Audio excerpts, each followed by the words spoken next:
Hello, friends. Hello, friends. Hello, friends. Ooh, I'm a glare man, Andy Kressinger over here. There we go. No more glare. Welcome to Southeast Iowa Union's Prep Sports. Plus, I'm one of your hosts, Andy Kressinger, and the other host, Hunter Moeller, is on right the couch. Right here. How's it going, Hunter?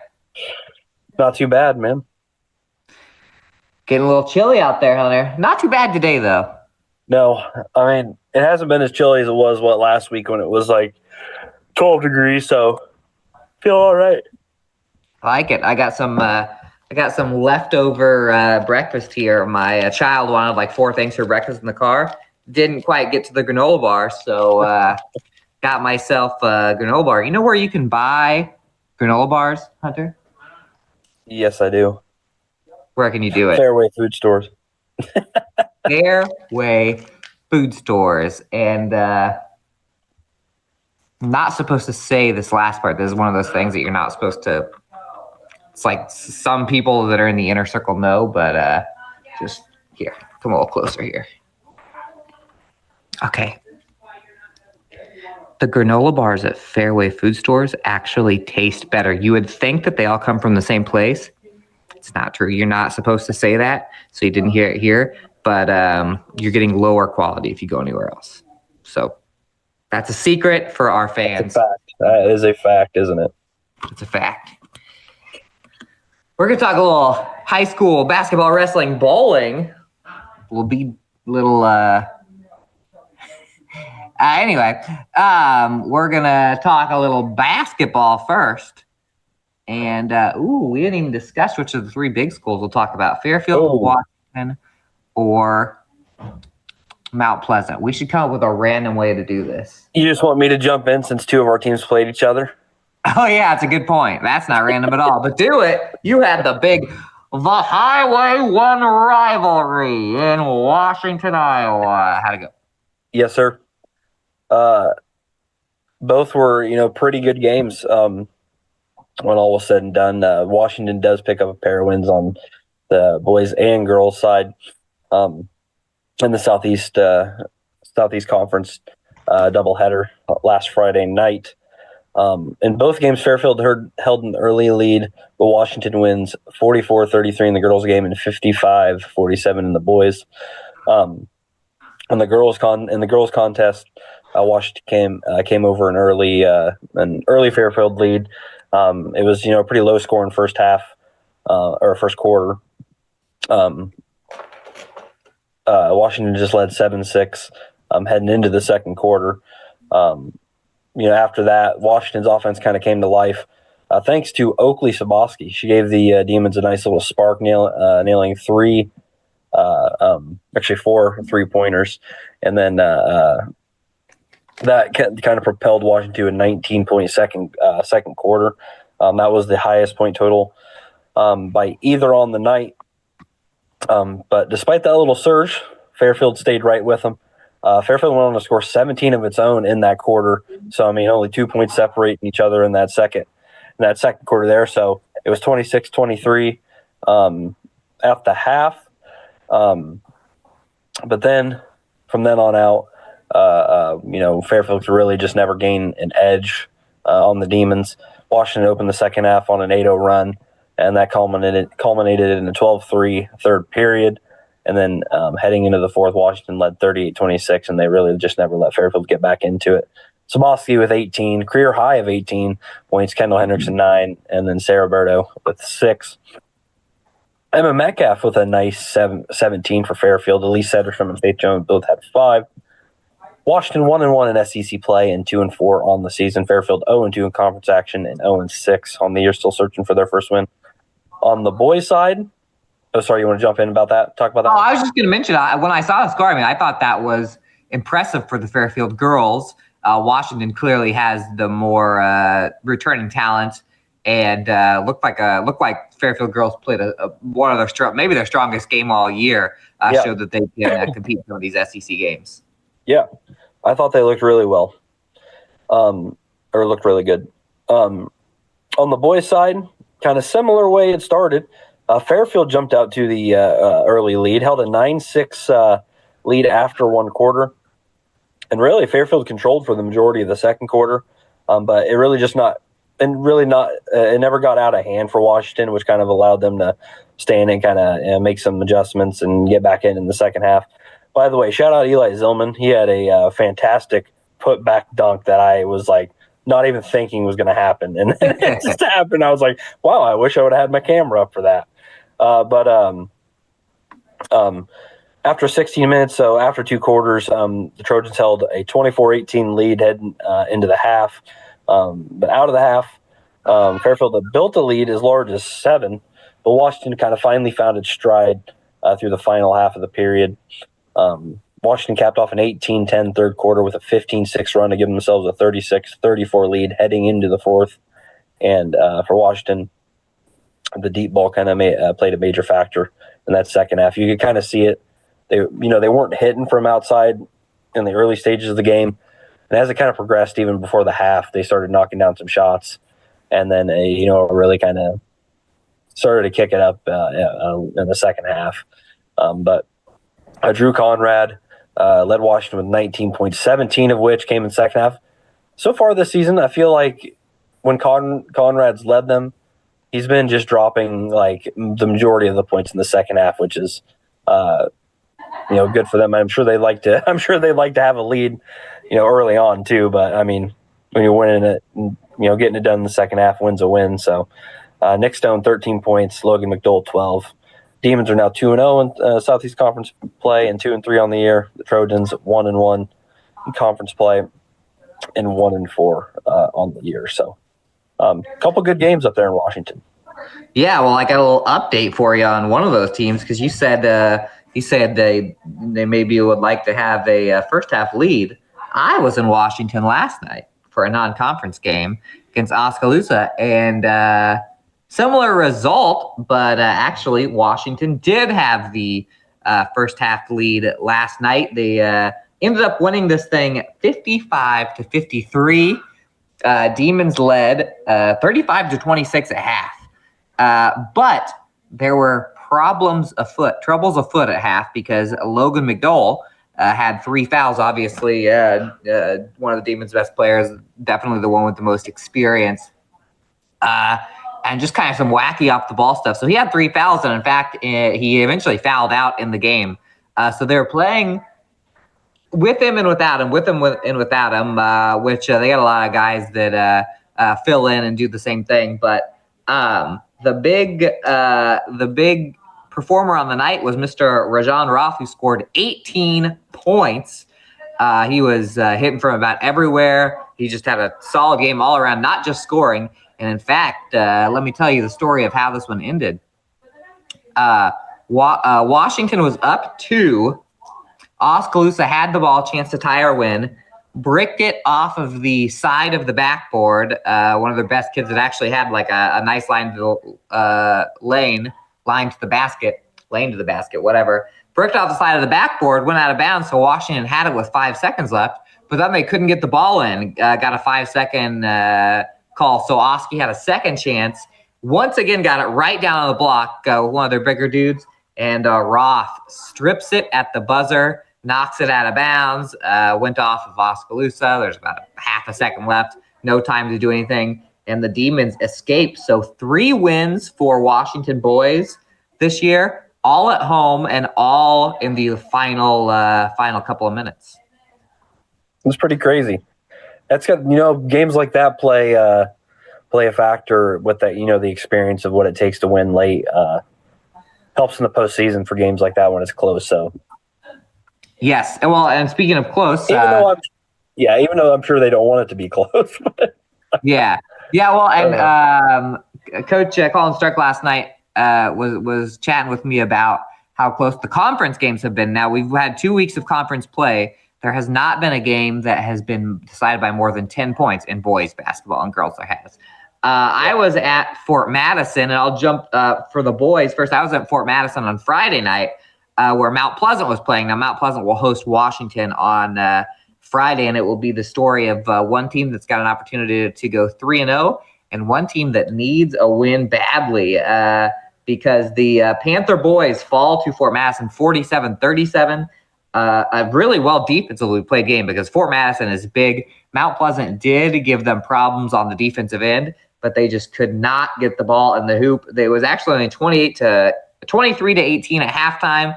Mount Pleasant grabbed a little momentum towards the end of the second quarter. You kind of thought, okay, maybe they've, the Hound Dome was a tough place to play. They had kind of staved off that whole, early rush that a young team would usually get when you're at a tough place to play.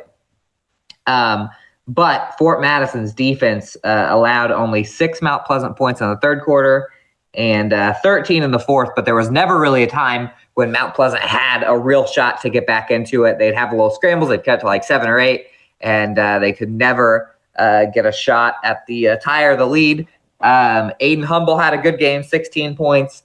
Ryan Helling with 11 for Mount Pleasant, but the rest of the team combined for 10. And I believe that is all starting points. I guess there's a couple points off the bench. Keegan Heaton had 3.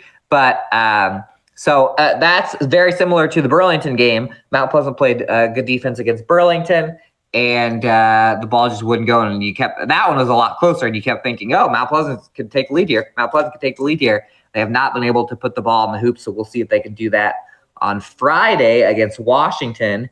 And then before that game, Mount Pleasant girls fall 63-34.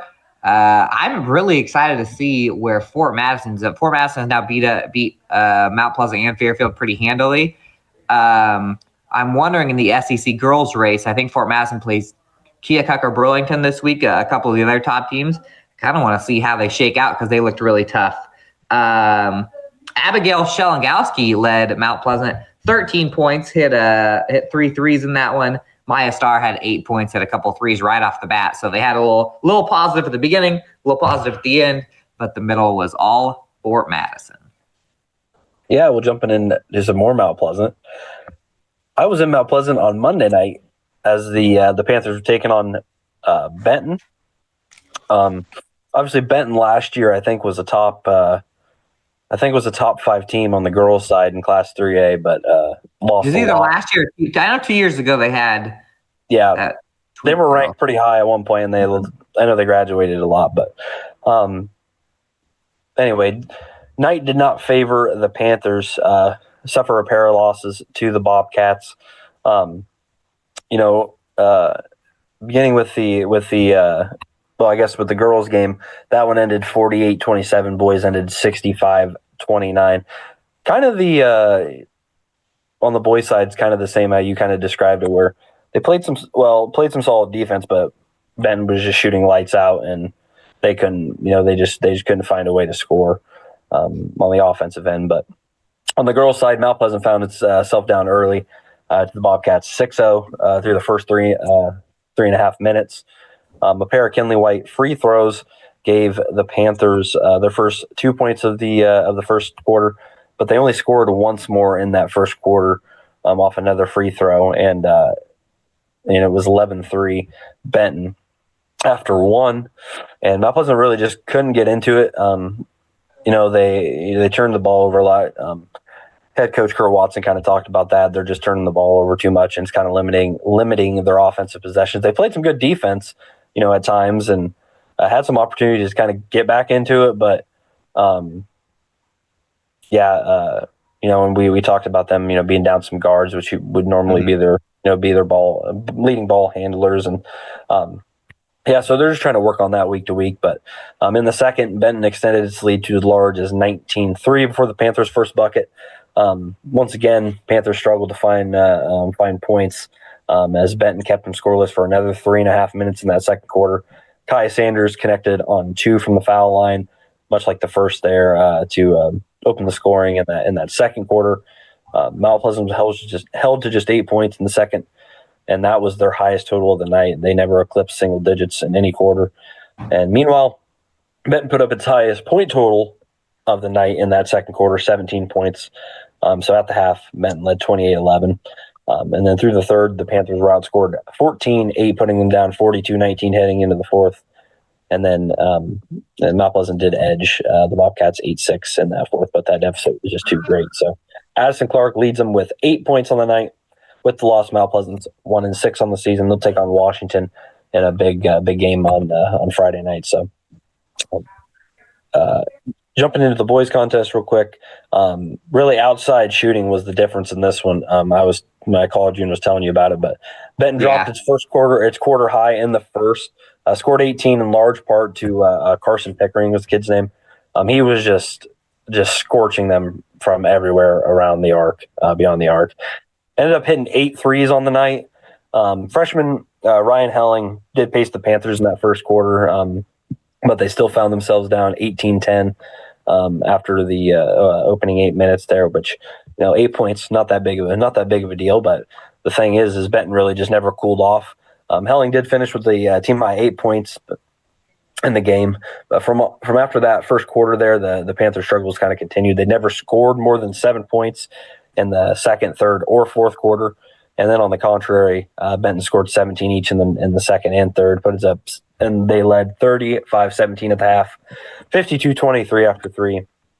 And the Panthers, meanwhile, scored 7 in the second, 6 each in the third and fourth, which wasn't enough to get the job done. And then over half of the Bobcats' points came off threes. They hit 12 on the night, shooting 60% from 3. And they connected on 53.7% of their shots on the field. When you're shooting like that, it's going to get you a lot of wins there. And that's Benton's first win of the season. So Mount Pleasant's 0-5 on the season. And like I mentioned, as the girls, just like the girls, are going to take on Washington on Friday. Looking forward to that matchup. Yeah, and so heading into Friday night, where we'll have Washington at Mount Pleasant. These are all girl-boy doubleheaders. We'll have Fairfield at Keokuk. And Fort Madison is in Burlington. Yes, Fort Madison is in Burlington. Here's your standings after 2 games. In the girls race, we've got Burlington and Fort Madison both 2-0. Burlington beat Keokuk in girls basketball. That hasn't happened in a long time. So Burlington and Fort Madison right now are leaders, 2-0, 2-0. Keokuk and Washington both 1-1. Mount Pleasant and Fairfield both 0-2. And then on the boys' side, Washington and Burlington both 2-0. Fort Madison and Fairfield 1-1. Keokuk and Mount Pleasant are both 0-2. The varsity bound has Keokuk as 1-2, but that is mathematically impossible. Looks like they accidentally put their non-conference win over West Liberty in as a conference win. But so that sets up big games on Friday night. We'll be there, obviously, and we'll see how it goes. And yeah, it's gonna be a good race, I think. Yeah, me too. Again, for the boys, none of those games have been within 10. Or none of those games have been more than 10. All the conference games so far. I don't know when we'll see the one that is more than 10, because I could see all these ones this week being a lot closer. And then girls-wise, we knew that Fairfield and Mount Pleasant would, especially when we saw that Carthy from Mount Pleasant was hurt, would be trying to climb up the ladder a little bit this year. Fort Madison's been super impressive. So Keokuk, Fort Madison, Burlington, and Washington, I think all have a shot there. We'll see if the Demons can. There'll be a lot of close conference games this year. I agree. Which is good. And speaking of close conference games, when we come back from this commercial, Hunter's going to tell you about some very close conference games from the Southeast Iowa Super Conference, but we'll also be dipping into some South Central Conference, River Valley Conference, Southeast Iowa Cedar League. So stick with us. We also have bowling and wrestling to come. We'll be back.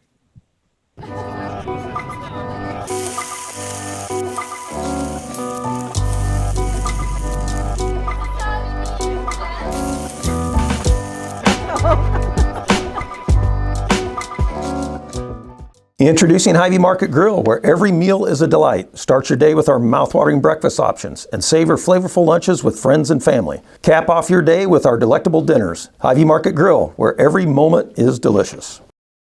The Connie and Amanda team is dedicated to giving back to our community by actively engaging with our clients, businesses, and the public. When it comes to helping you find your next home, investment, or commercial space, the Connie and Amanda team is here for you. Washington County Hospital and Clinics, providing quality health care that puts you first. Whether during a hospital stay, seeing a primary care provider for wellness exams or sick visits, minor surgery to a total joint replacement, or recovering from an injury, we're here when you need us. More than you expect for your health care. Washington County Hospital and Clinics. Hello, everyone. Welcome back to Southeast Iowa Prep Sports Plus. I had a little technical difficulties at the end of while I was going to Commercial Hunter. I lost my A. Can you see it? My I A do is see it. loose. Doodle-doodle-doodle-doodle. You ever watch Pretty Little Liars? All you fellas at home? It was a girl show, but I think A was the bad guy in that one. I don't think I know because I watched like every episode. It's time to get into some small school basketball here on Prep Sports Plus, powered by Fairway, powered by all of our advertisers you see down low. My computer wants to reboot. How about no? Remind me later. Hunter, you took a little trip yesterday. Why don't you tell me? Why don't you give me just a full-on Southeast Iowa Super Conference recap from last night? Yeah, I got you. First off, kicking off in the Hillcrest Academy where I was at last night. Some fantastic games. Might be some of the best games I've seen all season. So kind of two sides of different. I guess the roles are kind of reversed at the start of these games for the girls and boys side. But to get things started, Waco looked really, really good in the girls' side right out of the gate. Looked like they're going to run away with it. 15-5 they led after the first quarter. Built an 18-point lead at the half. But I'll tell you what, out of the break, Hillcrest Academy made some adjustments, just decided to go to full court press. And next thing you know, that lead kind of slimmed down by the end of the third quarter. It was 9-point lead for Waco. And then late in that contest, Hillcrest Academy got it all the way back down to 2 points. And you could, I don't know if people watching, if you go to Hillcrest Academy, there's just some sort of feel in that gym, man. Yeah, it seems like Hillcrest Academy, there's just some mojo in there, man. I don't know what it is, but they got it all the way down to 2, and there was a T on the Hillcrest Academy bench for something. I wasn't really sure what it was, and it really just killed the momentum because then Waco got free throws, hit both free throws, and then got the ball back, and Waco ended up going 4 for 8 from the free throw line down the stretch, with kind of helped them extend that victory. So it was 38 to 40 at one point, and then 38-41 around those free throws, and then ended up being 45-38 victory for Waco there. So huge victory for the Waco girls, though, over Hillcrest there, because obviously Hillcrest had been playing some great ball. And right now, obviously, Columbus is, I'll get into the rest of the scores after I talk about the actually, I guess I could just jump into the rest of the Southeast North girls results. But as I mentioned, Columbus is right now out front after their win over Highland last week. Out front, they get a win over Winfield Mount Union 54-33. Columbus is looking really good. Highland over Wapello 67-48. And then Pekin loses to Lone Tree 64-52. We'll just run through the rest of the girls' results here. From the South Division, Danville beats West Burlington 49-32. Holy Trinity over Van Buren County 44-41. Mediapolis 58-13 over Notre Dame. And then not seeing a score for New London Central Lee, so we'll just wait. That'll be in the story. Comes out in time. On the River Valley South, so Mid Prairie Downs Wilton 92-31. And then, did you talk about the Washington girls? I didn't. We should have talked about the Washington girls. They fell last night. Yep, they lose 48-42 to West Liberty. So another down to the wire finish for them there. And then you have the you have Kyoto and Cardinal final results from the girls. I do. From the girls, the Kyoto Eagles did not play last night, but they played on Monday, where they bounced Belle Plaine 53-14. That was only their second win of the year. They've been playing a lot better this year and last year than they had beforehand. 53-14. We'll have to go back to see how long it was since Kyoto girls basketball bludgeoned a team by 39. And on the girls' side, Cardinal Comets fell to Davis County 68-38. Cardinal girls looking for their first win still. They also played on Monday, fell to Sigourney 76-45. Man, I'm still really excited to see how the North shakes out, just because, especially on the girls' side, because Columbus is out front right now, but I know it's been pretty close though, like relatively out of the Highlands, Columbus, and Lone Trees up there as well. So it'll be pretty interesting, I think. Yeah, it'll be interesting to see who they can get. I'm trying to think of who Columbus hasn't played in the league, because there are a lot of teams that could definitely still beat them, but it seems like Columbus, they beat Highland. Winfield Union was finally healthy. They had a close game against Highland right before the Columbus game, and Columbus won that by 20. So it might just be the Wildcats' year. Mm-hmm.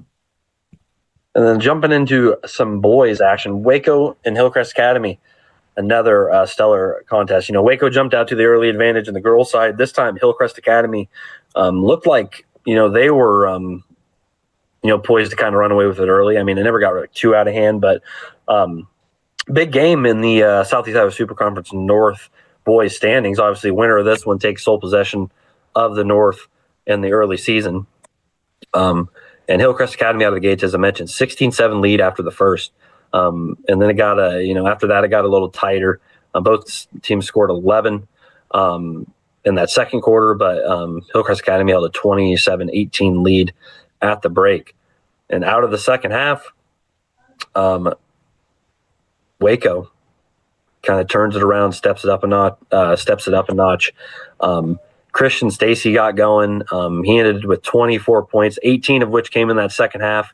Isaac Egley got going. It seemed like WACO was kind of just, I don't know what it was. It felt like they should have been down a lot more, just with the vibe. I think with the gym and like how they were playing, because Hillcrest Academy was just kind of working the ball down low. WACO's normally a bigger sized team, and they're mostly made up of guards now.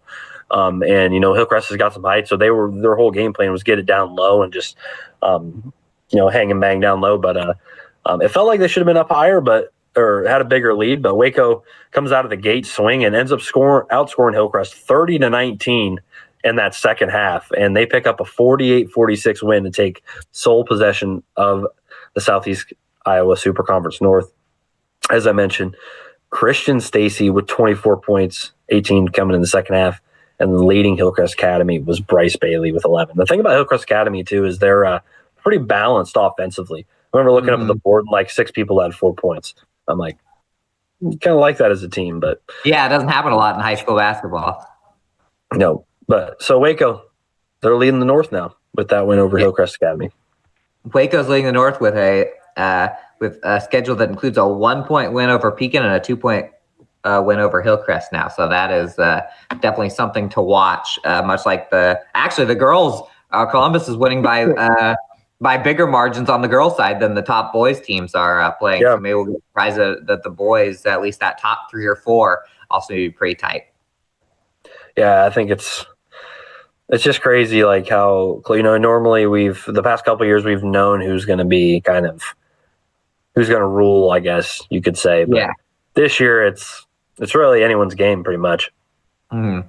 Yeah, and I'll let you get to the other boys for the North, because we have two other teams that we cover that only have 1 loss in the North right now. So 1 undefeated team, 3 1-loss teams. Yep. Jumping into the North boys here, we've got Winfield Mount Union picking up a big win over Columbus, 63-52.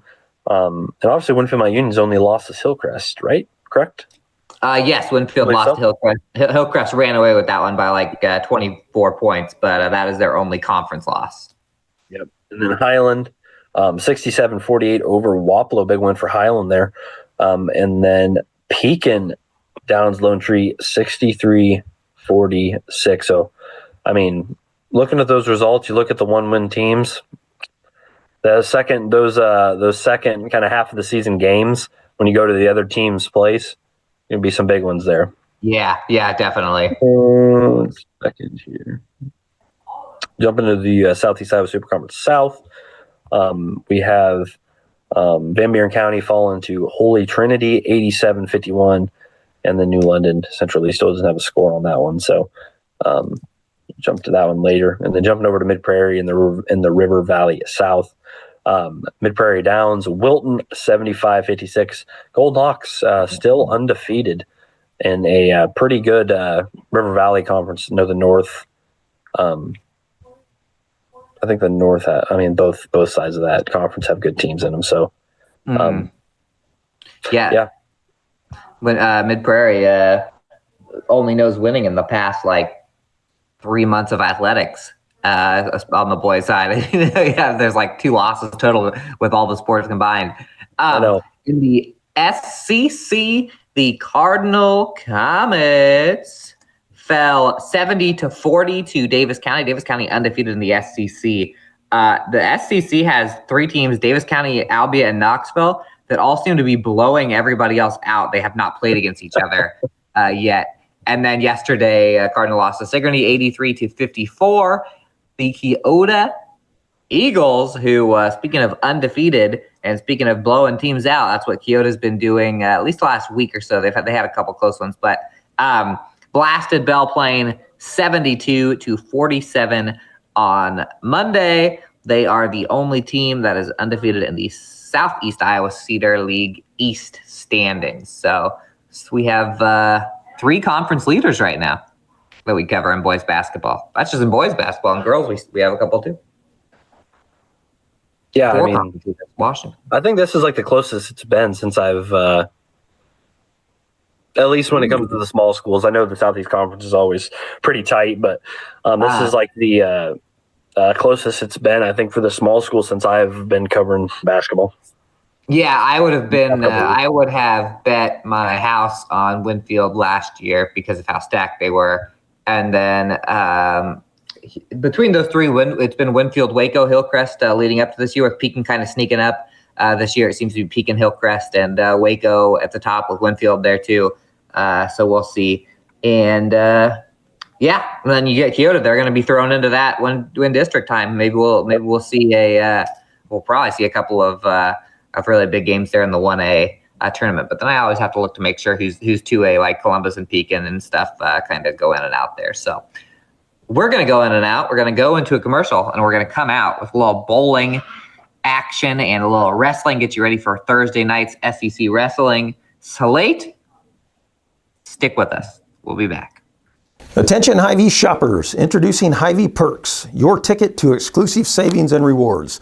Access exclusive perks, prices, earn gas discounts, and unlock special deals. All this for free. Join Hy-Vee Perks today and start saving.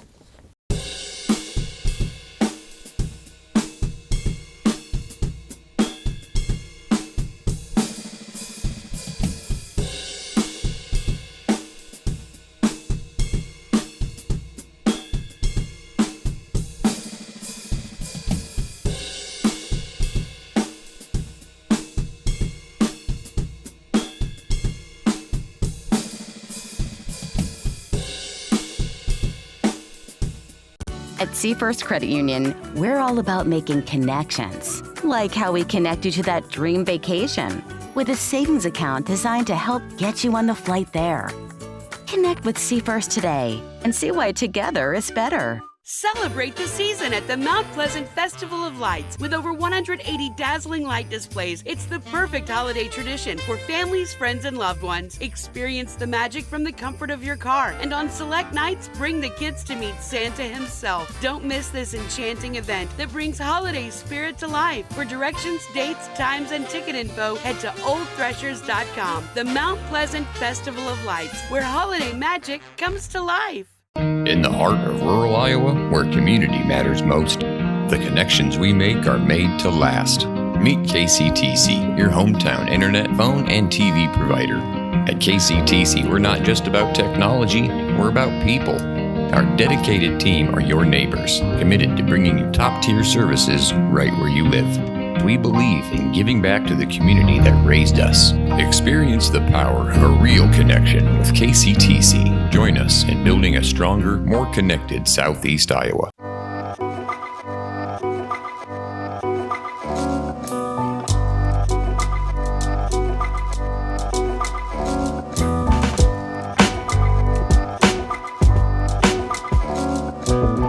Hello, welcome back, Southeast Iowa Union Prep Sports Plus. Got duped by the glare again. Got catfished into that glare. I keep doing it. Hunter, what's that sound? That's the sound I hear of my. Oh, go ahead. Go ahead. What do you hear? I was just listening, and I was like, I hear my kids swing music playing up there. Oh, nice. I could still probably go to sleep to those sounds. Me too. Kind of miss having a baby.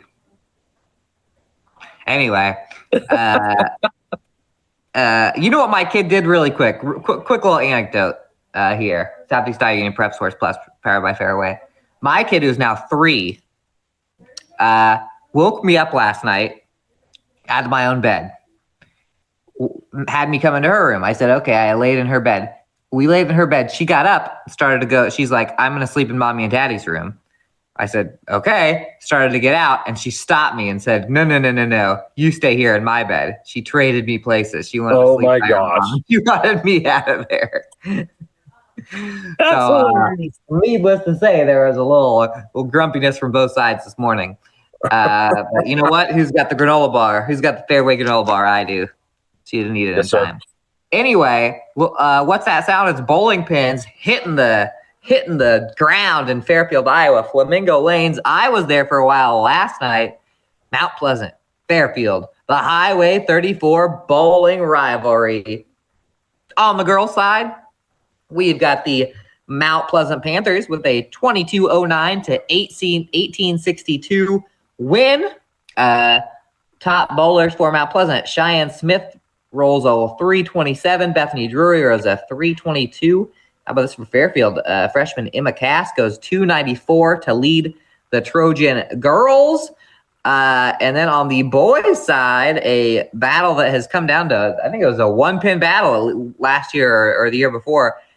27-38 to 23-02. This time it was the Fairfield Trojans, who are now a scorching hot 4-0 in the conference. Ethan Cass with a 410 for Fairfield. Dason Workman with a 404. That's 2 400-plus bowlers for the Trojan boys. So we're kind of seeing how that all works out. The top Mount Pleasant kid, Henry Forts, 346 for Mr. Henry. So Fairfield and Mount Pleasant have been right in the thick of that bowling battle in the SEC the last couple of years. But that's not all we had last night, because the Washington Demons were bowling against Louisa Muscatine. Now, this first score, remember, the Washington girls don't have enough to score as a team, but the girls for L&M won 2008-96 to 790. Let's see if the individual scores are in for the Washington girls yet. They are not quite in. And then on the boys' side, the Demons, drum roll please, fall to Louisa Muscatine, who bowled a scorching hot 3,018. What is going on at Louisa Muscatine?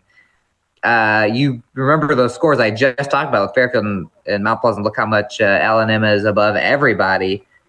Holy cow, L&M had a kid throw 500. That's 2 games. 500 out of the 2 games. That's ridiculous. Another kid go at 442. L&M 3,018 to 2383 on Washington side. Can't blame the Demons for that one. You go over 3,000. And then we also had some wrestling, and we have some wrestling coming up on Thursday. Hunter, you were at the Highway 1 Rivalry, Fairfield and Washington. Yep. Who won that? And that was an important battle in Fairfield on Thursday night. Yeah, Fairfield takes it, wins 10 matches to the Demons 4, ends up winning it 57-21. Fairfield looking real good with that result. Big result, as you said, for Fairfield. For the Trojans, sorry, go ahead. I was going to say, those are two really talented wrestling teams this year. Yeah, they really are. And a couple matches went down to the wire, but for Fairfield, 7 of those 10 wins came by fall. Aaron Wellnitz, Kason Miller, Calvin McLean, Brody Lyons, Dre Smithberg, Noah Patel, and Kel McCabe all earned pins. The other 3 winners, one was a decision finish and a pair of forfeits there, so they got some points from a couple forfeits there. But one of the most exciting matches of the night, Dane Burkhart pulled out couldn't say his name. 6-5 victory over the Demons' Blaine Reese. That was a great match there. Fairfield's pair of forfeit wins came from Jacob Crew and Aiden Westerkamp. And then 3 of the 4 Demon victories came by fall. Aaron Boone, Rudy Wolf, and Nate Edmonds all won by pin. Jude Carter grabbed the other Washington win with another down-to-the-wire match. A sudden victory 4-1 over the Trojans' Zandrick Allison, another really exciting match. And the Trojan and Demon girls also had a few matches. Washington won 2 of those 3 matches. Raya Wellington down Haley Ulan, and then Peggy Miller also picked up a win over Ulan. Fairfield's one win came from Aaliyah Abbott, who defeated Allison Reed, the Demons' Allison Reed there. So, big win for Fairfield as it pertains to the Southeast Conference wrestling standings, because we kind of pegged Washington and Fairfield to be kind of right up there near the top of those team standings there. Yeah, and we have an alert coming from a little further down in last year's standings, because Mount Pleasant Boys Wrestling put a statement down on Keokuk the same time this is all happening, Thursday night. In Keokuk, Panthers go in and beat the Chiefs 75-3 in SEC Wrestling. They also beat Illini West 78-6. So 2 absolute dominant outings for the Panthers in that one. And then the girls had a couple nail biters. Girls do beat Illini West 30-18, but fall to Keokuk 27-24. So that's a couple early punches in the Southeast Conference wrestling bouts. Going into Thursday night's SEC wrestling meet. You're probably watching this on Thursday. And it is Fort Madison will be at Mount Pleasant. Washington will be hosting Military Night against Keokuk and Sigourney Keota. And that's also girls. Girls will be in action on both of those. And the Fairfield Trojans will be at Burlingtown. So Washington and Mount Pleasant at home tomorrow night. Fairfield on the road. And that's what we got for you, folks. Yep. That's it. That's all, folks. What do you want? We got granola bars, we got baby talk, we got sports, all sorts of sports. Another rousing episode of Prep Sports Plus. Tell your friends. And I got some big news for all of you people watching today. We just decided on this. I decided on this. So if it doesn't happen, it's my fault. We may be doing a live Christmas special next week. Maybe not. Maybe taped. Maybe none at all. You never know. Yeah, plans we'll a live Christmas special. So we'll maybe see you. Maybe next week. Merry Christmas. Merry Christmas. And Happy New Year. And Happy New Year. My favorite.